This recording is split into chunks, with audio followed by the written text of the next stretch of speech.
ಕಾಂಗ್ರೆಸ್ಗೆ ನಿರಂತರವಾಗಿ Muslim vote bank ಇದ್ದೇ ಇದೆ, ಯಾವತ್ತಿಗೂ ಕೂಡ. ಹಾಗಿದ್ರೆ ಒಬ್ಬರನ್ನು ಕೂಡ ಮುಖ್ಯಮಂತ್ರಿ ಮಾಡಿಲ್ಲ, ಒಬ್ಬರನ್ನು ಮಾಡಿಲ್ಲ ಮುಖ್ಯಮಂತ್ರಿ, ಇವನು ಉಪಮುಖ್ಯಮಂತ್ರಿ ಕೂಡ ಆಗಿಲ್ಲ ಅನ್ಸುತ್ತೆ.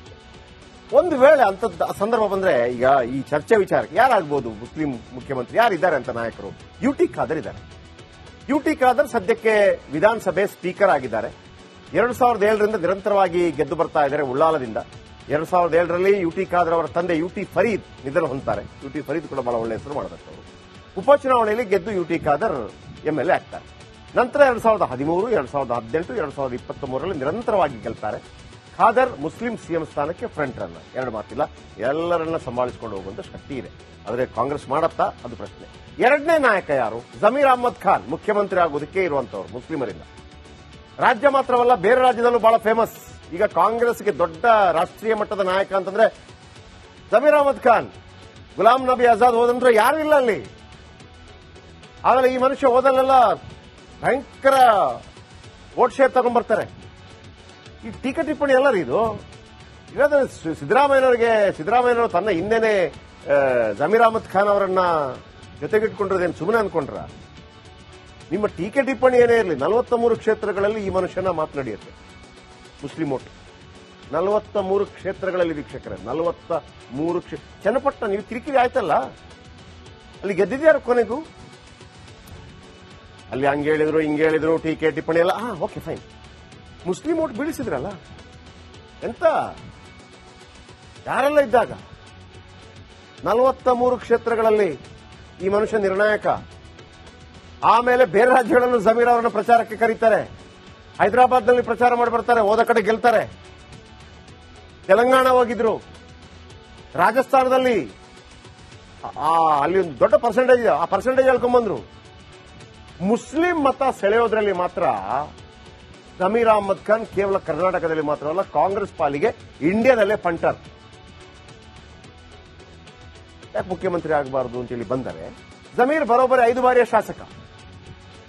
3 ಬಾರಿ ಜೆಡಿಎಸ್ನಿಂದ, 2 ಬಾರಿ ಕಾಂಗ್ರೆಸ್ನಿಂದ ಶಾಸಕರಾಗಿದ್ದಾರೆ. ಇನ್ನು ಮೂರನೇ ವ್ಯಕ್ತಿ ಫ್ರಂಟ್ ರನ್ನರ್ ತನ್ವೀರ್ ಸೇಠ್. ಬಹುಶಃ ರೋಷನ್ ಬೇಗ್ ಇದ್ದಿದ್ರೆ ಅವರು ಕೂಡ ಒಂದು ಒಳ್ಳೆ ಫೈಟ್ ಕೊಡ್ತಾ ಇದ್ರು. ರೋಷನ್ ಬೇಗ್ ರಾಜ್ಯ ಗೃಹ ಮಂತ್ರಿ ಎಲ್ಲ ಆಗಿದ್ರು, ಇಲ್ಲ ಅಂತಲ್ಲ. ಬಟ್ ರೋಷನ್ ಬೇಗ್ ಕಾಂಗ್ರೆಸ್ನಿಂದಲೇ ಸ್ವಲ್ಪ ದೂರ ಹೋಗ್ಬಿಟ್ರು. ಈಗ ತನ್ವೀರ್ ಸೇಠ್ ಬರೋಬ್ಬರಿ 6 ಬಾರಿಯ ಶಾಸಕ. ತನ್ವೀರ್ ಸೇಠ್ ಒಳ್ಳೆ ಕನ್ನಡ ಇದೆ, ಒಳ್ಳೆ ಇಂಗ್ಲಿಷ್ ಇದೆ, ಒಳ್ಳೆ ಹಿಂದಿ ಇದೆ. ಮಂತ್ರಿಯಾಗಿ ಕೆಲಸ ಮಾಡಿರೋ ಅನುಭವ ಇದೆ. ಶಿಕ್ಷಣ ಮಂತ್ರಿಯಾಗಿ ಕೆಲಸ ಮಾಡೋದು ಒಳ್ಳೆ ಅನುಭವ ಇದೆ. ಈ ಬಾರಿ ತನ್ವೀರ್ ಸೇಠ್ ಅವರಿಗೆ ಮಂತ್ರಿಗಿರಿ ಒಲಿದಿಲ್ಲ. Tanveer Sait is one of the capable. ಇರೋದು 3 ಜನ ಸದ್ಯಕ್ಕೆ, ಉಳಿದವರನ್ನು ಸದ್ಯಕ್ಕೆ ಹೇಳಕ್ ಬರೋದಿಲ್ಲ. ಈ 3 ಜನ ಮುಸ್ಲಿಂ ಮುಖ್ಯಮಂತ್ರಿ ಆದ್ರೆ ಇವರು ಬರಬೇಕಷ್ಟೇ. ನೋಡೋಣ. ಇನ್ನು ಸಿದ್ದರಾಮಯ್ಯ ಬಜೆಟ್ ಅನ್ನ ಕಾಂಗ್ರೆಸ್ಗೆ ನಿರಂತರವಾಗಿ ಮುಸ್ಲಿಂ ವೋಟ್ ಬ್ಯಾಂಕ್ ಇದ್ದೇ ಇದೆ, ಯಾವತ್ತಿಗೂ ಕೂಡ. ಹಾಗಿದ್ರೆ ಒಬ್ಬರನ್ನು ಕೂಡ ಮುಖ್ಯಮಂತ್ರಿ ಮಾಡಿಲ್ಲ, ಒಬ್ಬರನ್ನು ಮಾಡಿಲ್ಲ ಮುಖ್ಯಮಂತ್ರಿ, ಇವನು ಉಪಮುಖ್ಯಮಂತ್ರಿ ಕೂಡ ಆಗಿಲ್ಲ ಅನ್ಸುತ್ತೆ. ಒಂದು ವೇಳೆ ಅಂತದ್ದು ಸಂದರ್ಭ ಬಂದ್ರೆ, ಈಗ ಈ ಚರ್ಚೆ ವಿಚಾರಕ್ಕೆ ಯಾರಾಗಬಹುದು ಮುಸ್ಲಿಂ ಮುಖ್ಯಮಂತ್ರಿ, ಯಾರಿದ್ದಾರೆ ಅಂತ ನಾಯಕರು? ಯುಟಿ ಖಾದರ್ ಇದ್ದಾರೆ. ಯುಟಿ ಖಾದರ್ ಸದ್ಯಕ್ಕೆ ವಿಧಾನಸಭೆ ಸ್ಪೀಕರ್ ಆಗಿದ್ದಾರೆ. 2007ರಿಂದ ನಿರಂತರವಾಗಿ ಗೆದ್ದು ಬರ್ತಾ ಇದ್ದಾರೆ ಉಳ್ಳಾಲದಿಂದ. 2007ರಲ್ಲಿ ಯುಟಿ ಖಾದರ್ ಅವರ ತಂದೆ ಯುಟಿ ಫರೀದ್ ನಿಧನ ಹೊಂದ್ತಾರೆ. ಯುಟಿ ಫರೀದ್ ಕೂಡ ಬಹಳ ಒಳ್ಳೆ ಹೆಸರು ಮಾಡಿದವರು. ಉಪಚುನಾವಣೆಯಲ್ಲಿ ಗೆದ್ದು ಯುಟಿ ಖಾದರ್ ಎಂಎಲ್ಎ ಆಗ್ತಾರೆ. ನಂತರ 2013, 2018, 2023ರಲ್ಲಿ ನಿರಂತರವಾಗಿ ಗೆಲ್ತಾರೆ. ಖಾದರ್ ಮುಸ್ಲಿಂ ಸಿಎಂ ಸ್ಥಾನಕ್ಕೆ ಫ್ರಂಟ್ ರನ್ನರ್, ಎರಡು ಮಾತಿಲ್ಲ. ಎಲ್ಲರನ್ನ ಸಂಭಾಳಿಸಿಕೊಂಡು ಹೋಗುವಂತ ಶಕ್ತಿ ಇದೆ. ಆದರೆ ಕಾಂಗ್ರೆಸ್ ಮಾಡತ್ತಾ, ಅದು ಪ್ರಶ್ನೆ. ಎರಡನೇ ನಾಯಕ ಯಾರು? ಜಮೀರ್ ಅಹ್ಮದ್ ಖಾನ್ ಮುಖ್ಯಮಂತ್ರಿ ಆಗೋದಕ್ಕೆ ಇರುವಂತವರು ಮುಸ್ಲಿಮರಿಂದ. ರಾಜ್ಯ ಮಾತ್ರವಲ್ಲ, ಬೇರೆ ರಾಜ್ಯದಲ್ಲೂ ಬಹಳ ಫೇಮಸ್. ಈಗ ಕಾಂಗ್ರೆಸ್ಗೆ ದೊಡ್ಡ ರಾಷ್ಟ್ರೀಯ ಮಟ್ಟದ ನಾಯಕ ಅಂತಂದ್ರೆ ಜಮೀರ್ ಅಹ್ಮದ್ ಖಾನ್. ಗುಲಾಂ ನಬಿ ಆಜಾದ್ ಹೋದಂದ್ರೆ ಯಾರು ಇಲ್ಲ ಅಲ್ಲಿ. ಆಮೇಲೆ ಈ ಮನುಷ್ಯ ಹೋದಲ್ಲೆಲ್ಲ ಭಯಂಕರ ವೋಟ್ ಶೇರ್ ತಗೊಂಡ್ಬರ್ತಾರೆ. ಈ ಟೀಕೆ ಟಿಪ್ಪಣಿ ಎಲ್ಲರೂ ಇದು. ಇಲ್ಲಾಂದ್ರೆ ಸಿದ್ದರಾಮಯ್ಯನವರು ತನ್ನ ಹಿಂದೆನೆ ಜಮೀರ್ ಅಹ್ಮದ್ ಖಾನ್ ಅವರನ್ನ ಜೊತೆಗಿಟ್ಕೊಂಡಿರೋದೇನು ಸುಮ್ಮನೆ ಅನ್ಕೊಂಡ್ರ?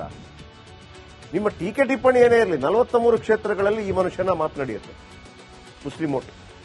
43 ಕ್ಷೇತ್ರಗಳಲ್ಲಿ ವೀಕ್ಷಕರೇ, 43 ಚನ್ನಪಟ್ಟಣ. ನೀವು ಕಿರಿಕಿರಿ ಆಯ್ತಲ್ಲ, ಅಲ್ಲಿ ಗೆದ್ದಿದ್ಯಾರು ಕೊನೆಗೂ? ಅಲ್ಲಿ ಹಂಗೆ ಹೇಳಿದ್ರು ಹಿಂಗೆ ಹೇಳಿದ್ರು ಟೀಕೆ ಟಿಪ್ಪಣಿ ಎಲ್ಲ ಓಕೆ ಫೈನ್.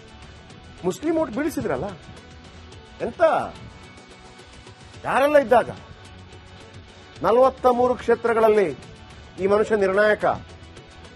ಆಮೇಲೆ ಬೇರೆ ರಾಜ್ಯಗಳಲ್ಲೂ ಜಮೀರ್ ಅವರನ್ನ ಪ್ರಚಾರಕ್ಕೆ ಕರೀತಾರೆ. ಹೈದರಾಬಾದ್ನಲ್ಲಿ ಪ್ರಚಾರ ಮಾಡಿ ಬರ್ತಾರೆ, ಹೋದ ಕಡೆ ಗೆಲ್ತಾರೆ. ತೆಲಂಗಾಣ ಹೋಗಿದ್ರು, ರಾಜಸ್ಥಾನದಲ್ಲಿ ಅಲ್ಲಿ ಒಂದು ದೊಡ್ಡ ಪರ್ಸೆಂಟೇಜ್ ಇದೆ, ಆ ಪರ್ಸೆಂಟೇಜ್ ಹೇಳ್ಕೊಂಡ್ಬಂದ್ರು. ಮುಸ್ಲಿಂ ಮತ ಸೆಳೆಯೋದ್ರಲ್ಲಿ ಮಾತ್ರ ಜಮೀರ್ ಅಹಮದ್ ಖಾನ್ ಕೇವಲ ಕರ್ನಾಟಕದಲ್ಲಿ ಮಾತ್ರವಲ್ಲ, ಕಾಂಗ್ರೆಸ್ ಪಾಲಿಗೆ ಇಂಡಿಯಾದಲ್ಲೇ ಪಂಟರ್. ಯಾಕೆ ಮುಖ್ಯಮಂತ್ರಿ ಆಗಬಾರದು ಅಂತೇಳಿ ಬಂದರೆ, ಜಮೀರ್ ಬರೋಬ್ಬರಿ 5 ಬಾರಿಯ ಶಾಸಕ, 3 ಬಾರಿ ಜೆಡಿಎಸ್ನಿಂದ 2 ಬಾರಿ ಕಾಂಗ್ರೆಸ್ನಿಂದ ಶಾಸಕರಾಗಿದ್ದಾರೆ. ಇನ್ನು 3ನೇ ವ್ಯಕ್ತಿ ಫ್ರಂಟ್ ರನ್ನರ್ ತನ್ವೀರ್ ಸೇಠ್. ಬಹುಶಃ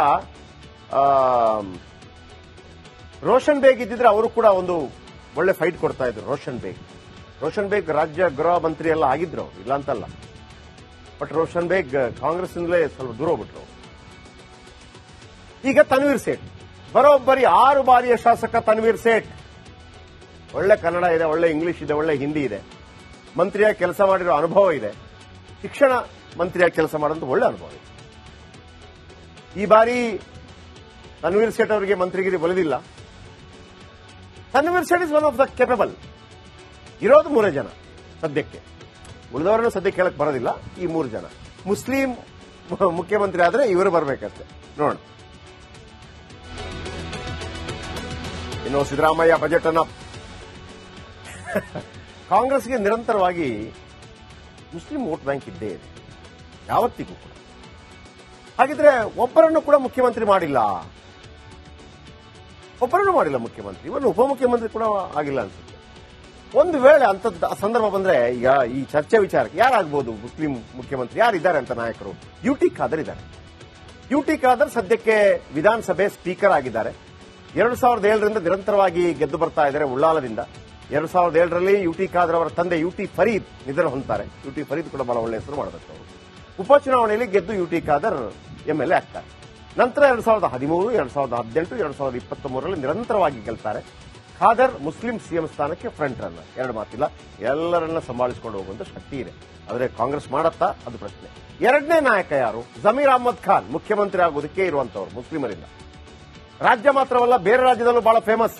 ಈಗ ಕಾಂಗ್ರೆಸ್ಗೆ ದೊಡ್ಡ ರಾಷ್ಟ್ರೀಯ ಮಟ್ಟದ ನಾಯಕ ಅಂತಂದ್ರೆ ಜಮೀರ್ ಅಹಮದ್ ಖಾನ್. ಗುಲಾಂ ನಬಿ ಆಜಾದ್ ಹೋದಂದ್ರೆ ಯಾರು ಇಲ್ಲ ಅಲ್ಲಿ.